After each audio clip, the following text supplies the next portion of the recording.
नमस्कार साथियों, हमारे YouTube चैनल द्रोणा पीसीएस में आपका स्वागत है।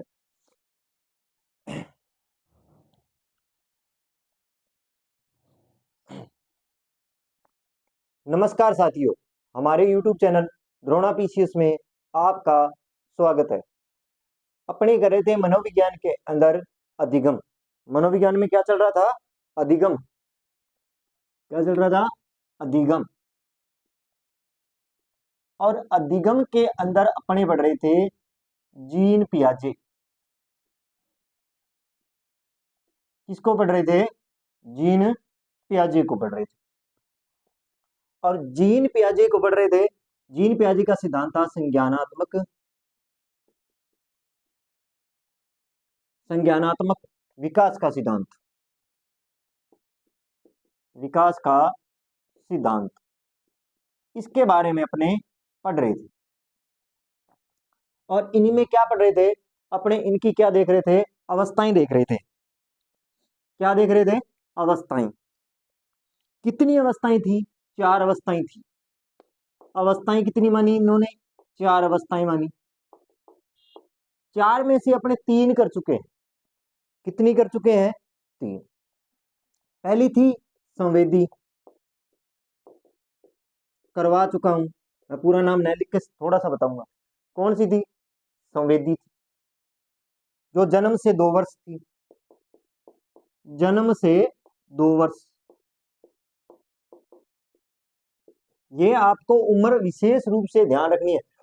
मैं बार बार ये उम्र क्यों लिखवा रहा हूं? इसी लिखवा रहा हूं, कई बार डायरेक्ट क्वेश्चन पूछा जाता है। संवेदी पेशी अवस्था में उम्र कितनी थी? स्थूल या मूर्त क्रियात्मक अवस्था में कितनी थी? पूर्व संक्रियात्मक में कितनी अवस्था है? औपचारिक क्रियात्मक अवस्था की उम्र कितनी है? ये बार बार इसीलिए लिखवा रहा हूं कि आप इनमें कंफ्यूज न रहो। मेरा कराने का प्रोसीजर यही है। दूसरा है जैसे पूर्व संक्रियात्मक। पूर्व संक्रियात्मक, इसकी बात कर लेते हैं। पूर्व संक्रियात्मक अवस्था, इसका जो है 2 वर्ष से 7 वर्ष तक है। 2 से 7 वर्ष के मध्य माना जाता है। इसी तरह अगर मैं बात करूं आगे, अगर इस प्रोसीजर में अगर तीसरी अवस्था कौन सी थी जो अभी अपने करके आए? स्थूल या मूर्त अवस्था। स्थूल या मूर्त अवस्था, यह था 7 से 11 वर्ष। कितना था? 7 से 11 वर्ष। ये भी अपने कर चुके हैं।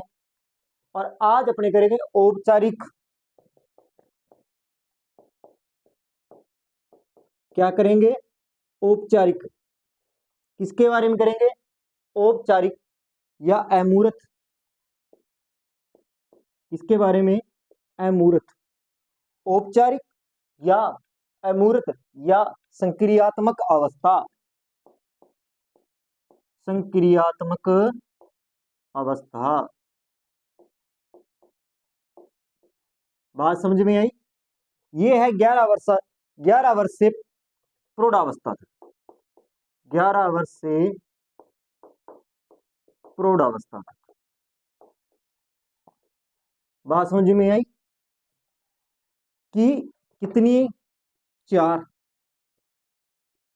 कितनी है? 4। संवेदी है, पूर्व संक्रियात्मक अवस्था है, स्थूल मूर्त अवस्था की औपचारिक। आज अपनी चर्चा किस पे करेंगे? इस चौथी पर चर्चा करेंगे आज। कौन सी? औपचारिक, अमूर्त या संक्रियात्मक अवस्था। 11 वर्ष से प्रौढ़ अवस्था तक, इसके बारे में अपने क्या करेंगे? चर्चा करेंगे। ये 11 से 15 मान लो, या ज्यादातर तो आगे ये चौथी अवस्था ही चलेगी। इसमें क्या है, सभी चीजों का, या आपको ऐसा भी दे सकता है, थोड़ा ध्यान रख लेना। अगर प्रौढ़ा नहीं होता 11 से 15 वर्ष भी दे सकता है। इसका भी आप थोड़ा सा ध्यान रख लेना, कई बार प्रौढ़ावस्था नहीं देता है। कहने का मतलब 11 वर्ष के बाद तक जो जिंदगी आप जी रहे हो, वो पूरी अवस्था किस में आती है? औपचारिक या अमूर्त अवस्था के अंतर्गत आती है। तो आज अपने किसके बारे में चर्चा करेंगे? औपचारिक, अमूर्त या संक्रियात्मक अवस्था में होता क्या है, उसके बारे में अपने क्या करेंगे? डिटेल से चर्चा करेंगे। बात समझ में आई? इसके अंदर होता क्या है? क्या है अमूर्त अवस्था के अंदर, ठीक है, इसके बारे में अपने क्या करेंगे, चर्चा करते हैं।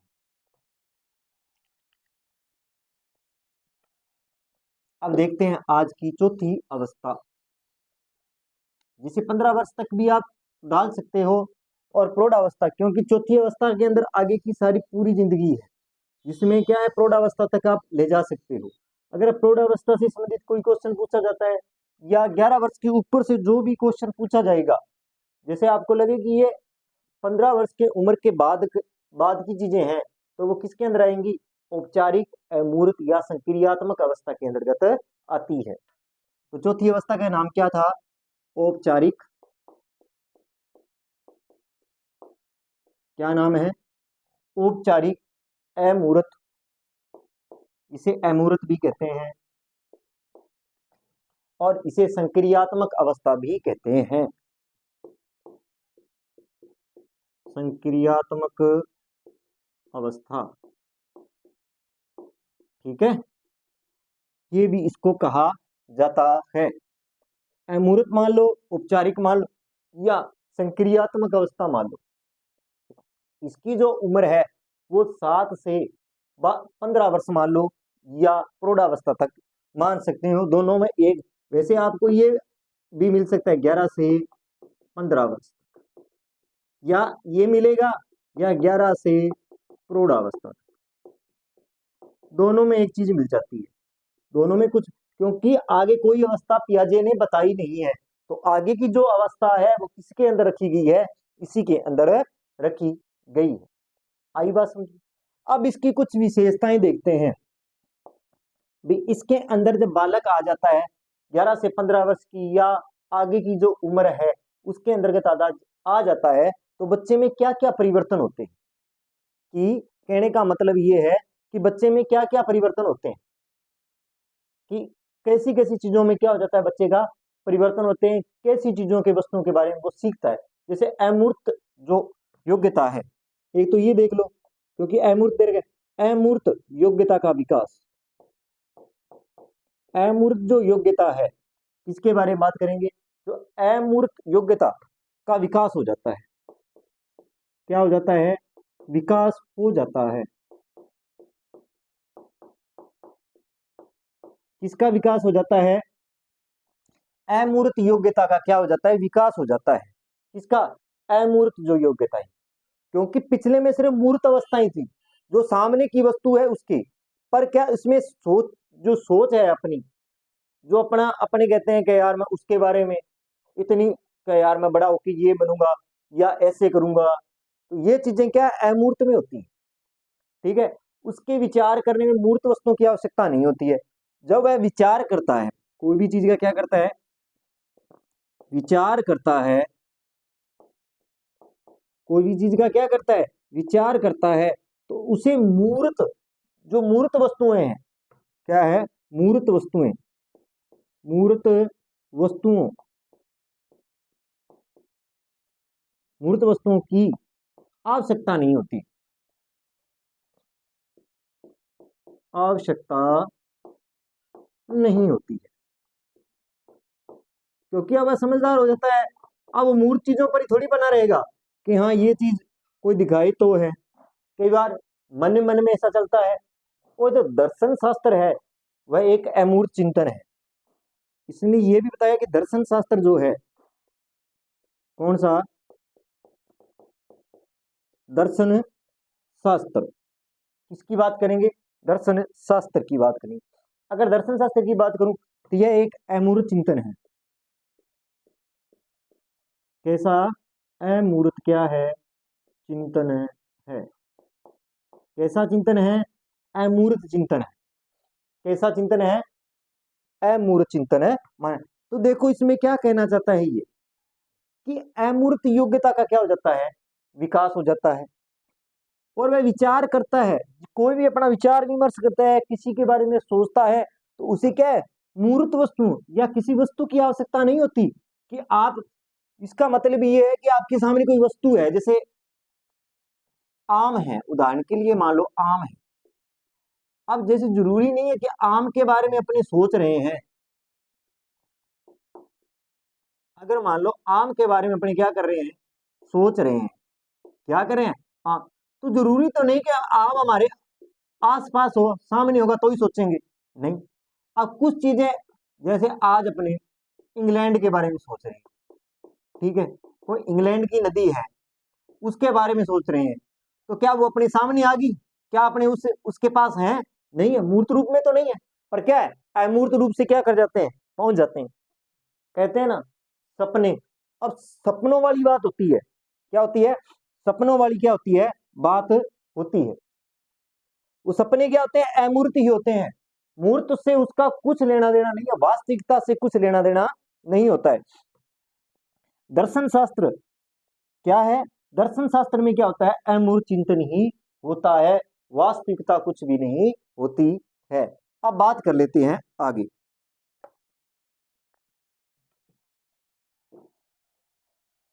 अब देखो इसमें क्या होता है आगे, अमूर्त चिंतन वाले या औपचारिक अवस्था में।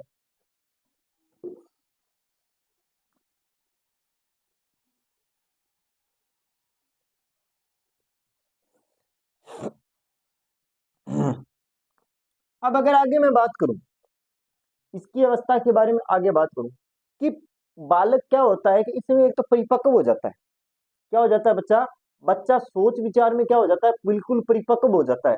और जो पूर्व जो अनुभव है, जैसे आपने 7 वर्ष तक, 7 वर्ष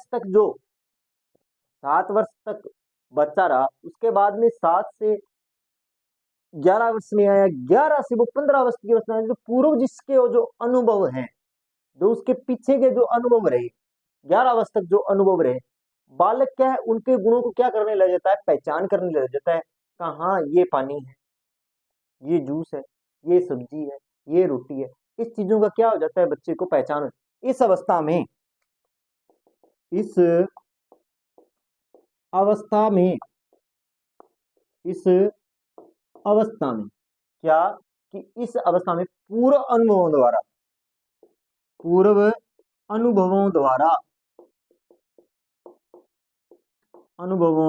द्वारा किसके द्वारा, पूर्व अनुभवों के द्वारा, किसके द्वारा, पूर्व अनुभवों के द्वारा बालक पदार्थ या गुणों की पहचान करता है। पदार्थ या बालक पदार्थ या गुणों की क्या करता है, पहचान करता है।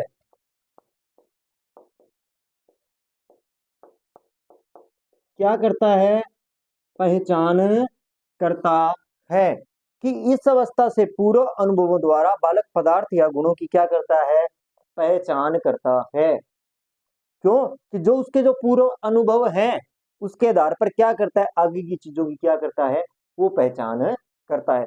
बालक में क्या है, परिकल्पनात्मक चिंतन पाया जाता है। बालक में क्या पाया जाता है, परिकल्पनात्मक चिंतन पाया जाता है। कैसा चिंतन है, परिकल्पना, कि वह कल्पनाएं बहुत करता है।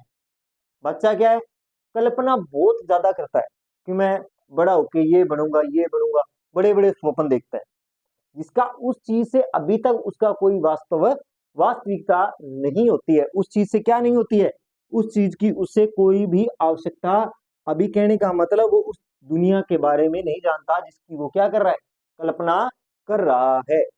और इसमें क्या आता है, बौद्धिक चिंतन, क्या आएगा,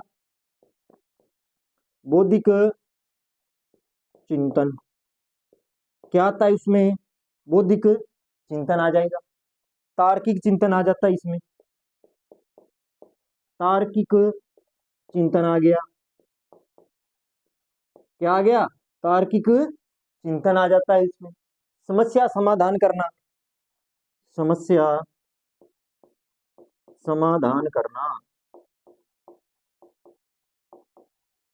क्या करना, समस्या समाधान करना। देखो, बौद्धिक चिंतन होना, तार्किक चिंतन करना, या समस्या समाधान करना, ठीक है। मानसिक योग्यताओं का विकास करना, और क्या है, मानसिक योग्यताओं का, मानसिक योग्यताओं का विकास करना, विकास करना, उनका भी क्या करना, मानसिक योग्यताओं का क्या करना, विकास करना। ये चीजें किसके अंतर्गत आती हैं, ये चीजें इसी के अंतर्गत आती है। बात समझ में आई? देखो इसमें बौद्धिक चिंतन है, चाहे तार्किक चिंतन है, या समस्या समाधान है, ऐसी जो चीजें आती है वो किस उम्र के अंतर्गत आती है, वो आती है 11 से 15, या इससे ऊपर की जो भी आयु है उसमें मानी जाती है। इसमें आप त्रिभुज वाला जो मैंने बताया था उस उदाहरण को आप ले सकते हो, ये उदाहरण भी ले सकते हो, या आप जैसे कुछ भी क्वेश्चन है या आप वर्णमाला के रूप में है जिसके अंदर क्या हो, तर्क वितर्क हो, आप इसको इस प्रकार भी लिख सकते हैं, तर्क वितर्क। ये चीजों का भी क्या हो जाता है, उसे आने लग जाती हैं, इन चीजों के बारे में वह सोचना प्रारंभ कर देता है, किसमें, इस उम्र में। बात थोड़ी बहुत समझ में आई। अब बात कर लेते हैं थोड़ा सा आगे भी, आगे इसमें क्या है। तो इसी के साथ ये चीजें हैं, ये जो है चार जो थी योग्यताएं, उनके बारे में अपने क्या कर ली है, डिस्कस कर ली है कि किसके अंदर क्या चीजें आएंगी। और इसी के साथ क्या होता है, पियाजे का जो सिद्धांत है वो क्या होता है, पूर्ण होता है। क्या होता है, पूर्ण होता है। इसकी जो चार अवस्थाएं मानी गई थी। अब बात करते हैं आगे, पियाजे ने अधिगम को क्या दिया, ये चारों अवस्था तो क्या होगी, पूर्ण हो गई अपनी। अब देखते हैं कि पियाजे ने जो अधिगम है उसको क्या दिया, क्या चीजें ऐसी हैं जो अधिगम में क्या किया, सहयोग किया, कि अधिगम सीखने में क्या किया, उसमें सहयोग किया। ये सिद्धांत अधिगम और बाल विकास दोनों में क्यों पढ़ा जाता है, इसके बारे में चर्चा करते हैं कि ये दोनों सिद्धांत इसमें क्यों पढ़े जाते हैं। कोई ना कोई तो कारण होगा, ये बाल विकास में भी पढ़ा जाता है और अधिगम में भी पढ़ा जाता है। अब बात कर लेते हैं आगे कि पियाजे ने विश्लेषण, कि पियाजे का जो सिद्धांत है उसका अगर आप विश्लेषण करना चाहो, अगर करो, तो कि व्यवहार में जो अधिगम के जो सिद्धांत है उस पर बहुत अधिक प्रभावित किया है। कि पियाजे का सिद्धांत कौन सा था, संज्ञानात्मक सिद्धांत है, संज्ञानात्मक सिद्धांत है।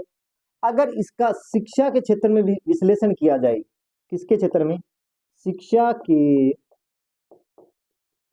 क्षेत्र में विश्लेषण किया जाए, क्या किया जाए, विश्लेषण किया जाए, क्या किया जाए, विश्लेषण किया जाए, और व्यवहार तथा अधिगम के सिद्धांतों को अगर विश्लेषण किया जाए, चाहे व्यवहार की सिद्धांत हो चाहे अधिगम के सिद्धांत हो, उन्हें बहुत अधिक प्रभावित किया है। किस किस को, व्यवहार के सिद्धांत, व्यवहार व अधिगम, व्यवहार व अधिगम, किसका, चाहे तो व्यवहार है चाहे अधिगम के सिद्धांत, के सिद्धांतों को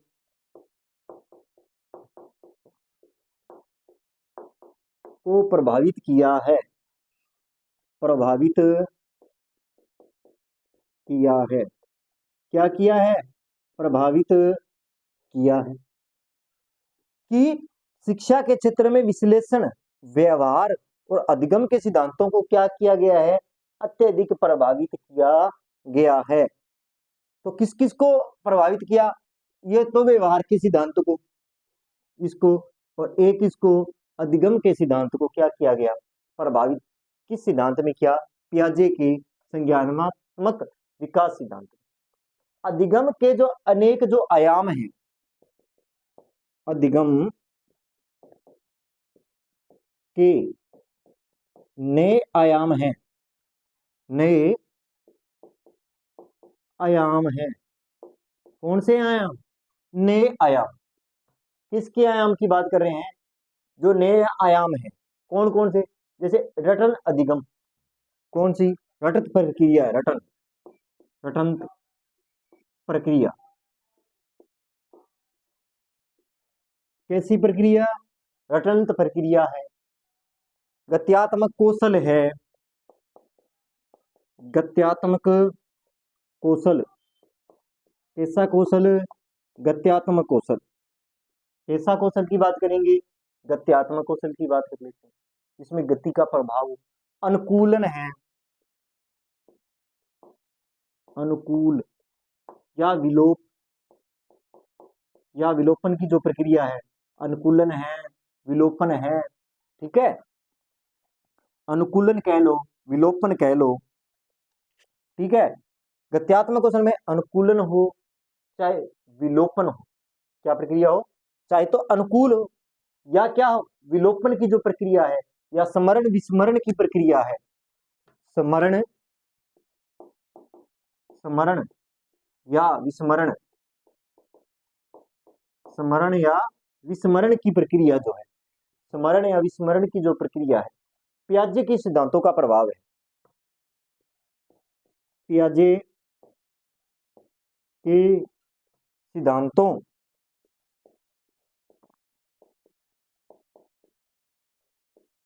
का प्रभाव है। क्या है? सिद्धांतों का प्रभाव माना जाता है। अब बात करते हैं आगे। अब क्या कर लेते हैं? आगे की प्रक्रिया कर लेते हैं। और क्या क्या ऐसी चीजें हैं जो अधिगम को क्या है पियाजे के सिद्धांत ने प्रभावित किया, कि जो अधिगम के क्षेत्र में क्या है उपयोग में किए गए, जो कि अधिगम में आज भी इन चीजों या इन चीजों को अपनाया गया। ये कहां से आए? पियाजे के संज्ञानात्मक सिद्धांत में है ये चीजें, इसलिए क्या है इसको पढ़ा जाता है। अब बात कर लेते हैं आगे कि पियाजे का जो अधिगम के जो सिद्धांत है, जो अधिगम का जो सिद्धांत है वह सहचार्य का विरोध करता है। पियाजे का जो सिद्धांत है, पियाजे का सिद्धांत, कि पियाजे का जो सिद्धांत है, इसका जो पियाजे का सिद्धांत है वह साहचर्य का विरोध करता है। साहचर्य का विरोध करता है। क्या करता है? विरोध करता है। क्या करता है? विरोध करता है उस चीज का, कि पियाजे का सिद्धांत साहचर्य का, साहचर्य जो पद्धति है उसका क्या करता है? विरोध करता है और संज्ञानात्मक विकास प्रबल देता है। संज्ञानात्मक विकास पर बल देता है, बल देता है। क्या करता है? संज्ञानात्मक विकास पर क्या करता है? वो बल देता है। बात समझ में आई? ये तो क्या है कि जो अधिगम, जो संज्ञानात्मक विकास का सिद्धांत है वो क्या करता है? अधिगम, किसको? अधिगम को प्रभावित, क्या करता है? अधिगम को क्या करता है? प्रभावित करता है। कौन सा सिद्धांत? संज्ञानात्मक विकास का सिद्धांत। अब विशेष अधिगम जो है उसका जो सहयोग है करने वाले कारक कौन से, कि अधिगम का सहयोग करने वाले कारक कौन से हैं, कि अधिगम को अधिक से अधिक किस प्रकार, अधिगम मतलब वो होता है सीखना, आप किसके सहयोग या किसके माध्यम से अधिक से अधिक आप सीख सकते हो, उसके बारे में थोड़ी सी चर्चा कर लेते हैं। बात करते हैं आगे।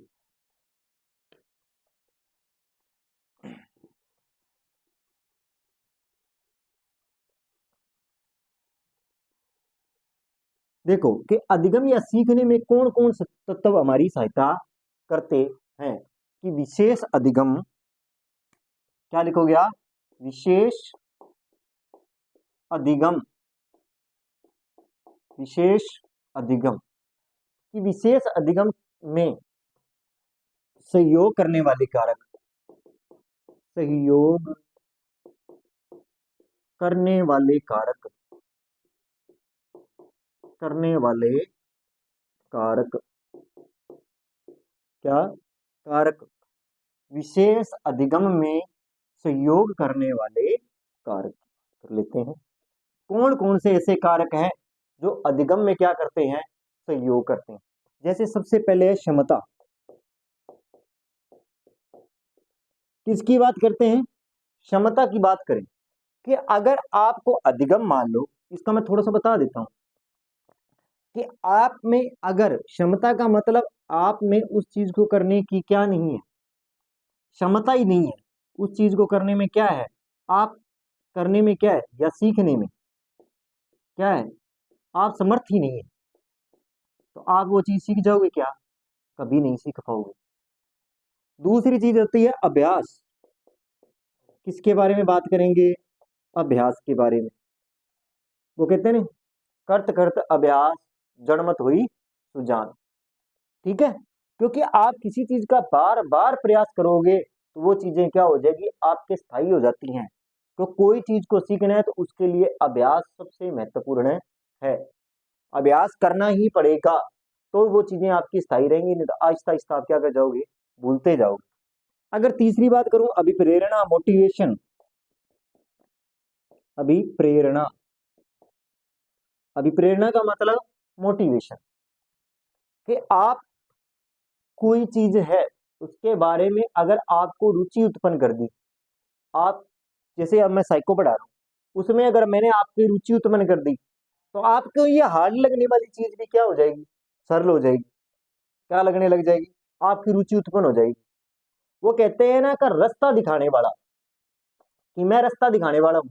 अगर मैंने आपको सही रास्ता दिखा दिया, अगर आप उस पर चल रहे हो तो आप पर क्या हो जाएगा, मंजिल पर पहुंच जाओगे। तो कोई ना कोई दिखाने वाला तो मिलना चाहिए, कोई तो कोई मोटिवेशन करने वाला होना चाहिए। अब अगला है आगे, अवबोध। कौन सा? अवबोध। अवबोध का मतलब होता है आप जो चीज कर रहे हो, कोई भी चीज है, उसके बारे में किस प्रकार की आपकी सोच। अंतरंग।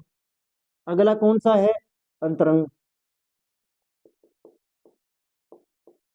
अंतरण, कि आपकी आंतरिक, आप अंदर से उस चीज को सीखने के लिए जागरूक हुए या नहीं। आज मैं कह रहा हूँ आपको पढ़ना चाहिए, आप कहते ठीक है पढ़ लेंगे, क्लास लगानी है कल लगा लेंगे परसों, तो आप अंदर से अभी तक क्या नहीं है उस चीज के लिए, आप में अभी तक उस चीज की क्या नहीं है, रुचि उत्पन्न नहीं कर पाया। अगला बात है स्मरण या विस्मरण। विस्मरण, स्मरण या विस्मरण। स्मरण या विस्मरण की बात कर लेते हैं। ठीक है, जैसे जीववाद है, किसकी बात करेंगे? जीववाद की बात कर लेते हैं। आत्म केंद्रितता की बात करेंगे, आत्म केंद्रित, आत्म केंद्रितता की बात कर लेते हैं। और लास्ट बचता है वेरी इंपॉर्टेंट, स्कीमा। इसके बारे में कई बार प्रश्न पूछा जा चुका है, इसके बारे में भी मैं आपको डिटेल से बताऊंगा। तो देखो ये जो चीजें हैं, ये अधिगम को क्या करती हैं, प्रभावित करती हैं या सहयोग करती है। किसमें? अधिगम। अधिगम का मतलब सीखना, सीखने में ये चीजें क्या करती है, अपना सहयोग करती है। कौन कौन सी? चाहे क्षमता है, चाहे अभ्यास है, चाहे अभिप्रेरणा है, चाहे अबोध है, अंतरंग है, स्मरण विस्मरण है, जीववाद है, आत्म केंद्रित है या स्कीमा है। ये चीजें क्या करती है, अपना अधिगम को सीखने में क्या करती है, संयोग करती है। तो इन चीजों का क्या रखना है, अपने को विशेष ध्यान रखना है कि अधिगम को सीखने के लिए कौन से कारक अपने लिए क्या होते हैं, सहयोगी होते हैं। कौन कौन से होते हैं? चाहे क्षमता हो, अभ्यास हो, अभिप्रेरणा हो, अबोध हो, अंतरण हो, स्मरण विस्मरण हो, जातिवाद, जीववाद हो, आत्म केंद्रित हो और स्कीमा हो। तो ये क्या करते हैं, ये करते हैं अधिगम को सहयोग करते हैं। किसमें?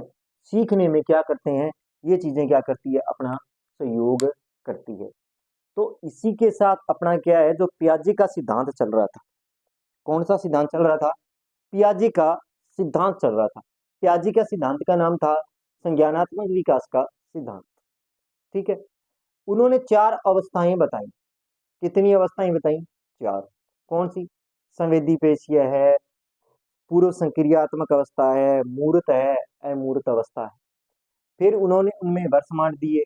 उसके बाद में उन्होंने इस चीज को बताया कि जब बचपन से लेके आप 15 वर्ष या प्रौढ़ा वर्ष वर्ष की आयु तक आते हो, तो बच्चे में वो जो आज जैसे उदाहरण के लिए बता दो, बच्चा 15 वर्ष की आयु तक क्या सीखा, सीखता कैसे है। कहने का मतलब क्या है कि बच्चा सीख कैसे रहा है, कि बच्चा आज जैसे पानी पी रहा है, तो पानी पीना भी तो उसने सीखा है।